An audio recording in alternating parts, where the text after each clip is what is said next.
Hello welcome to competitive cracker. എല്ലാവർക്കും വരുന്നൊരു സംശയമാണ്, എന്താണ് കടൽക്കാറ്റ്, എന്താണ് കരക്കാറ്റ് എന്നുള്ളത്. നമുക്ക് ഈ പിക്ചർ വെച്ച് എന്ത് ചെയ്യാം, കടൽക്കാറ്റും കരക്കാറ്റും പഠിക്കാം. പകൽ സമയങ്ങളിൽ ചൂട് കൂടുതൽ എവിടെയായിരിക്കും? കരയിലായിരിക്കോ കടലിലായിരിക്കോ? പകൽ സമയങ്ങളിൽ ചൂട് കൂടുതൽ ഉണ്ടാവുന്നത് കരയിലായിരിക്കും. സോ കരയിൽ ഏത് മേഖല ക്രിയേറ്റ് ആവും? ന്യൂനമർദ്ദ മേഖല ക്രിയേറ്റ് ആവും. കടലിൽ ഉച്ചമർദ്ദ മേഖല ക്രിയേറ്റ് ആവും. കാറ്റ് വീശുന്നത് ഉച്ചമർദ്ദത്തിൽ നിന്നും ന്യൂനമർദ്ദത്തിലേക്കാണ്. സോ ഇവിടെ കടലിൽ നിന്നും കാറ്റ് എങ്ങോട്ടേക്ക് വീശും? കരയിലേക്ക് വീശും. അപ്പം എവിടെ നിന്നാണോ കാറ്റ് സ്റ്റാർട്ട് ചെയ്യുന്നത് അതിനനുസരിച്ചാണ് നമ്മൾ കാറ്റിന് പേര് കൊടുക്കുന്നത്. സോ കടലിൽ നിന്നും കാറ്റ് സ്റ്റാർട്ട് ചെയ്യുന്നതിനാൽ ഇതിന് നമ്മൾ എന്തെന്ന് വിളിക്കും? കടൽ കാറ്റ് എന്ന് വിളിക്കും.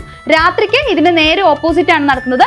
രാത്രി ആകുമ്പോൾ നമ്മുടെ കരയ്ക്കായിരിക്കും എന്ത് സംഭവിക്കുക? കടലിനായിരിക്കും ചൂട് കൂടുതലും, കരയ്ക്ക് ചൂട് കുറവുമായിരിക്കും. അപ്പൊ കരയില് ഉച്ചമർദ്ദ മേഖലയും കടലില് ഏതായിരിക്കും? ന്യൂനമർദ്ദ മേഖലയുമാണ്. അപ്പം ഇവിടെ കരയിൽ നിന്നും കടലിലേക്കായിരിക്കും എന്ത് ചെയ്യുക? കാറ്റ് വീശുക. സോ ഈ കാറ്റിന് നമ്മൾ എന്തെന്ന് പേര് കൊടുക്കും?